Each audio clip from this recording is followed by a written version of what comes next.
Assalamualaikum warahmatullahi wabarakatuh. Perkenalkan, saya Winda, Prodi Perbankan Syariah semester 5. Nah, dibuatnya video ini untuk memenuhi tugas ujian tengah semester mata kuliah manajemen resiko, dosen pengampu Ibu Nur Fitriani. Pertama yaitu jelaskan manfaat mengidentifikasi resiko. Nah, mengidentifikasi resiko memiliki beberapa manfaat, yaitu adanya pengurangan resiko.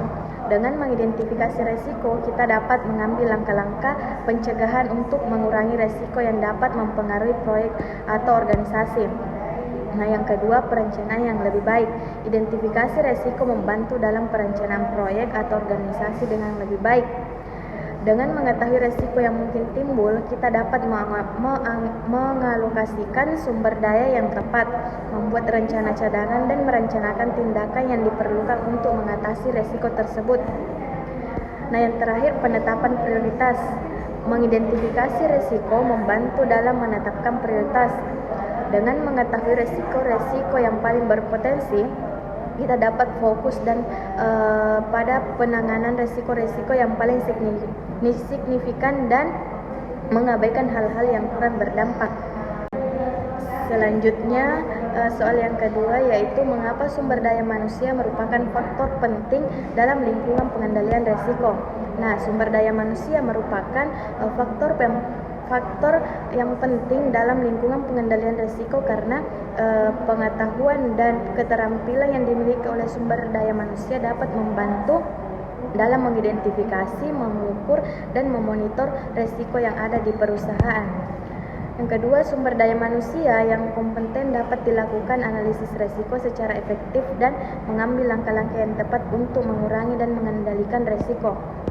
Yang terakhir, sumber daya manusia yang terlatih dapat memahami pentingnya pengendalian risiko dan melakukan tindakan yang diperlukan untuk meminimalkan kemungkinan terjadinya kerugian atau kerusakan.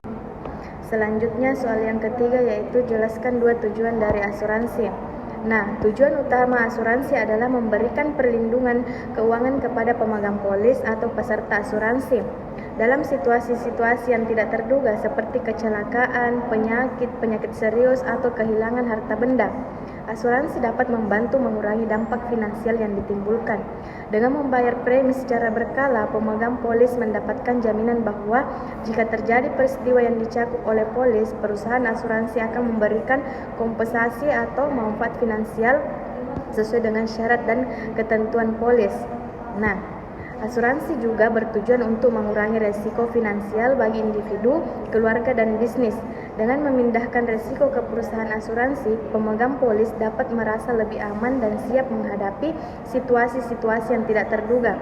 Ini membantu dalam perencanaan keuangan jangka panjang dan menjaga stabilitas keuangan dalam situasi sulit. Nah, soal yang terakhir yaitu jelaskan dua prinsip polis asuransi. Ada dua prinsip utama yang mendasari polis asuransi, yaitu prinsip utang kepada pemegang polis, di mana prinsip ini menggarisbawahi bahwa perusahaan asuransi memiliki kewajiban moral dan hukum untuk membayar manfaat kepada pemegang polis atau peserta asuransi sesuai dengan syarat dan ketentuan yang tercantum dalam polis. Ini berarti perusahaan asuransi harus menjalankan komitmen finansial ketika terjadi klaim yang sesuai. Prinsip ini menciptakan kepercayaan antara pemegang polis dan perusahaan asuransi. Nah, yang kedua, prinsip kontrak, di mana polis asuransi adalah suatu bentuk kontrak antara pemegang polis dan perusahaan asuransi.